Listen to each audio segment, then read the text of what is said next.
होश में आके बात करो। अरे बात तो तुमको करनी होगी। अरे हमारा जॉब का देना होगा। या आंदोलनात सहभागी झालेल्या माझ्या माता भगिनी आणि बांधव, या आजच्या निषेध सभेला, या एकंदरीत निषेध सभेचं आयोजन करणारे आणि आपले हिमायतनगरचे कामगार नेते म्हणून ओळखले जाणारे कॉम्रेड दिगंबर काळे, आजच्या या निषेध सभा आहे असं कळाल्या आमच्या रेखाताई पाटील गोरनेगावकर ज्या आपल्याच मतदारसंघाच्या ताई आहेत, कॉम्रेडला सांगितलं, बोलवलं नाही. ज्यांचं पोट दुखतं त्यांना बोलवायची गरज नाही, ते आपोआप येत असतात. जिवंतपणाचे लक्षणे आहेत. आपण ज्या पोटाची मागणी घेऊन इथं बसलो, या मेलेल्या लोकांना जर दिसत नसाल तर आम्ही त्याला मुर्दार समजतो. आपल्याला माहिती आहे स्वातंत्र्याचे 77 वर्ष झाले. एकीकडे देशातलं सरकार स्वातंत्र्याचा अमृत महोत्सव मनवतो आणि दुसरीकडे आम्हाला अन्न, वस्त्र, निवारा, आरोग्य, शिक्षण ही मूलभूत गरजा जर मिळत नसेल तर आमच्या बायांना प्रश्न पडलाय, हे स्वातंत्र्य कुणासाठी आहे?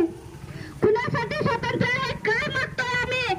निषेध सभा ठेवण्याची गरज येतो अमृत महोत्सव काळामध्ये. हे लाजिरवाणी गोष्ट नाही, तर या सरकारमध्ये बसलेल्या लोकांचं दुर्दैव आहे जे हे खुर्ची सांभाळू शकत नाही. 77 वर्ष झालं आम्हाला जर हक्काची घरं नसेल तर काय मागायचं आम्ही? कुणाकडे हात पसरायचं? एकीकडे आमचे नरेंद्र साहेब मोदी म्हणतात की या देशाला सुबलम सुफलम करायचं आहे. कोणाच्या भरोशावर सुबलम सुफलम करताय तुम्ही? आम्हाला तुमच्या बुलेट ट्रेनची गरज नाही साहेब, आम्हाला भाकरीची गरज आहे. या ठिकाणी तुम्हाला सांगावं लागतं. ही लाजिरवाणी गोष्ट आहे. तुम्हाला लाजा वाटल्या पाहिजे. आता ज्या लाडकी बहिणीचा वारंवार विचार होत आहे, तुम्हाला माहित आहे लाडकी बहीण योजना का चालू केली आहे महाराष्ट्रातल्या सरकारने? त्याला माहिती आहे आता महिला शिकल्यात.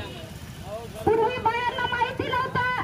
गॅसचे भाव किती होऊ द्या आम्हाला काही घेणं देणं वाटत नव्हतं, परंतु आज त्या ठिकाणी कुटुंबाचा उदरनिर्वाह करता करता करता आम्ही महिन्याच्या काठी आम्हाला उपाशी झोपावं लागतं. म्हणून या सरकारचे धोरण आमच्या महिलांना कळाले, म्हणून यांनी 1,500 रुपये आमच्या पदरात टाकण्याचं काम केलंय.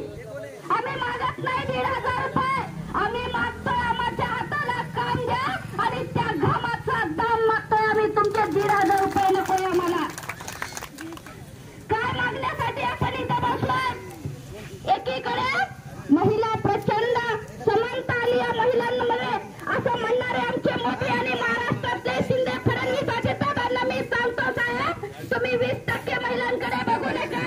80% महिला आजही त्यांना वस्त्र, निवारा, स्वतःचं घरकुल नाहीये, घरासाठी फिरतात, हाताला काम नाहीये. संध्याकाळी घरात गेल्यावर डब्बा उघडून बघला तर संध्याकाळी ज्वारीचं पीठ जेव्हा संपत तेव्हा आमच्या महिलांना विचारा गरिबी काय असते.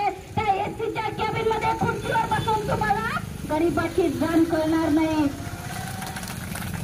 आता मनरेगा कायदा झाला, प्रत्येकाला जॉब कार्ड मिळालं पाहिजे असं सरकारने सांगितलं.